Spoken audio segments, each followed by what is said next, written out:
selamat siang. Jumpa lagi bersama Ibu Anggi. Ya, Ibu ngajari kelas 9 ya pada SMP Negeri 5 Loli. Nah, hari ini kita akan belajar tentang sistem reproduksi pada manusia. Yang pertama, kita akan belajar tentang sistem reproduksi pada laki-laki ya.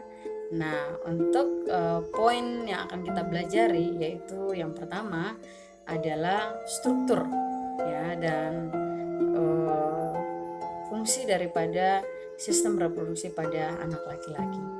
Nah, jika dilihat dari posisinya organ pada reproduksi itu terbagi atas dua. Yang pertama organ bagian luar. Nah, organ bagian luar itu kenapa disebut organ bagian luar? Karena memang kelihatan dari luar seperti itu. Nah, contoh yang pertama ya, penis. Nih, yang panjang ini namanya penis. Nah, penis ini itu dia sebagai saluran daripada urin dan sperma. Ya, seperti itu ya. Dimana urin itu berasal dari ginjal, sedangkan sperma itu berasal dari testis, seperti itu. Nah, itu disimpan pada kantong ya. Disimpan pada kantong kemih dan disimpan pada kantong sperma, seperti itu. Nah, skrotum ya, kalau skrotum, yang mana skrotum ini? Ya, itu ada 2 biji ya. Nah, skrotum itu dia sebagai kantong pembungkus. Nah, fungsi daripada skrotum yaitu menjaga suhu testis ya agar sesuai untuk produksi sperma, seperti itu. Nah, itu yang dua ya. Yang pertama apa tadi? Penis. Oke, yang kedua adalah apa? Ya, skrotum. Oke. Sekarang kita akan lanjut pada organ bagian dalam. Tadi yang pertama ya, yang pertama yaitu namanya testis. Yang mana yang namanya testis ini? Di dalam skrotum. Ya, di dalam skrotum itu ada yang namanya testis.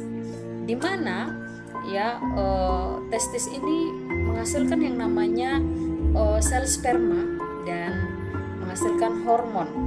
Hormon yaitu hormon testosteron pada anak laki-laki ya.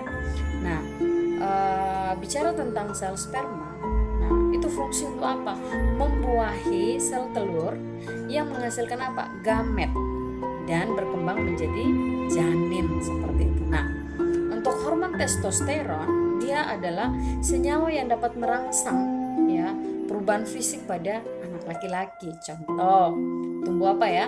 Tumbuh kumis, tumbuh jenggot kayak gitu ya, tumbuhnya jakun, dada mulai membidang, tumbuh bulu-bulu pada daerah-daerah tertentu gitu ya. Contoh pada teak, pada alat kelamin, seperti itu. Suara juga mulai besar kayak gitu ya, dan lebih berotot lagi, seperti itu. Nah, itu fungsi daripada apa? Hormon testosteron, seperti itu. Nah, itu yang pertama ya, yaitu testis. Nah, yang kedua ya, mana yang testisnya? Ini tadi ya, yang ini. Nih. Oke, yang kedua yaitu yang namanya epididymis. Nah, bicara tentang epididymis itu adalah dia adalah senyawa yang kalau mau dibilang dia menyimpan sperma. Jadi tempat untuk menyimpan sperma sampai sperma itu matang ya, itu di epididymis, di mana itu dipengaruhi oleh beberapa faktor untuk dia keluar kayak gitu ya. Yang pertama, anak laki-laki bisa mimpi basah, dan yang kedua itu bisa saja karena rangsangan ya, rangsangan yang terjadi. Oke, nah berikutnya ketika sudah matang ya, dia akan keluar melalui ini. Itu namanya apa? Vas deferens. Ini nih, yang panjang ini. Itu namanya vas deferens. Jadi vas deferens ini sebenarnya dia penghubung dari yang namanya epididymis dan apa? Vesicle seminalis kayak gitu. Jadi dia akan keluar melalui vas deferens. Nah, ketika sampai pada vas deferens ya, itu kalau mau dibilang ada satu lagi saluran ya, ada satu saluran yang namanya ini saluran uretra.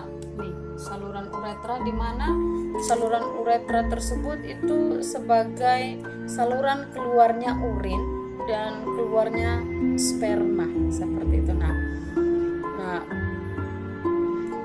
di dalam organ bagian dalam ini itu ada juga yang disebut dengan kelenjar vesicula seminalis, ya vesicula seminalis itu berada di belakang kantong kemih, ya, dan menghasilkan zat yang bersifat basa atau alkali dan fruktosa, sedangkan protein pembekuan. Nah, kita bahas satu persatu. Untuk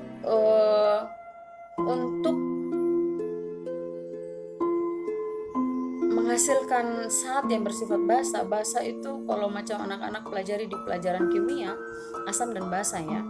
Nah, tujuan daripada basa itu melindungi sperma dari urin, karena urin itu bersifat asam seperti itu. Nah, untuk fruktosanya itu atau gula monosakarida, ya, atau gula sederhana, itu dia menghasilkan energi, di mana energi inilah yang berfungsi untuk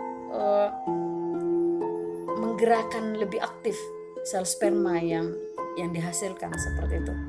Nah, ada lagi yang disebut dengan itu untuk memberi ruang, ya, ketika vesicula seminalis, ya. Nah, yang berikut ada kelenjar prostat. Nah, kelenjar prostat ini kalau mau dibilang dia menghasilkan cairan. Nah, dia berbentuk keputihan dan mengandung asam fitrat. Nah, di situ juga menghasilkan enzim dan semilaplamin kayak gitu. Nah, yang ketiga ada kelenjar Pomper, ya. Kelenjar Pomper yaitu fungsinya menghasilkan lendir dan cairan yang bersifat basa. Nah, dengan fungsi yaitu melindungi sperma dari sifat asam dari urin yang tersisa pada uretra seperti itu.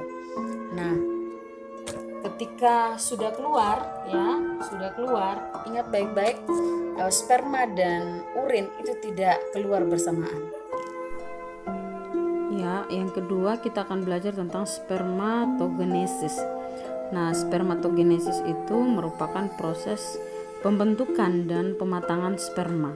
Nah, itu semua terjadi pada testis. Nah, jika testis itu dibelah, maka akan banyak sekali saluran atau pembuluh-pembuluh. Nah, pembuluh itu disebut sebagai nephros tubulus. Nah, tubulus jika dipotong melintang, maka potongannya seperti pipa. Nah, di dalamnya itu seperti biji markisa.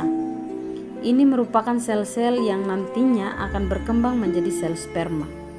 Nah, jika di zoom, ya, ini menjadi spermatogenium, yaitu merupakan kumpulan sperma. Itu mulai dari ujungnya paling atas dekat kulit. Nah, sperma yang sudah siap dilepas pada tengah itu kan seperti lubang. Nah, dari tubulus seminiferus tersebut itu akan keluar sperma yang sudah matang.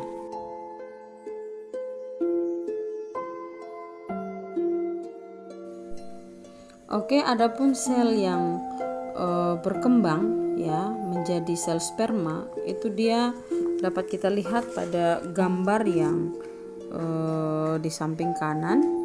Ya, yang pertama spermatogenium. Nah, spermatogenium ini mengalami pembelahan mitosis, di mana kromosomnya itu berpasang-pasangan. Nah, itu akan berkembang menjadi spermatosit primer, dihasilkan pembelahan meiosis. Nah, kita tahu bersama bahwa pembelahan meiosis itu ada dua. Yang pertama adalah meiosis 1. Nah, hasil daripada meiosis 1 itu akan menghasilkan spermatosit sekunder. Nah, akan mengalami juga yang namanya meiosis 2. Hasil daripada meiosis 2 yaitu spermatid, ya, yang bersifat haploid. Nah, akan berkembang menjadi spermatozoa, yaitu menjadi sperma yaitu mengalami yang namanya diferensiasi atau mengalami perubahan. Oke, sekian dan terima kasih. Oke, untuk tugas LKPD-nya nanti anak-anak bisa lihat di grup WA atau di grup Messenger atau bisa datang ambil ke sekolah. Oke, itu saja.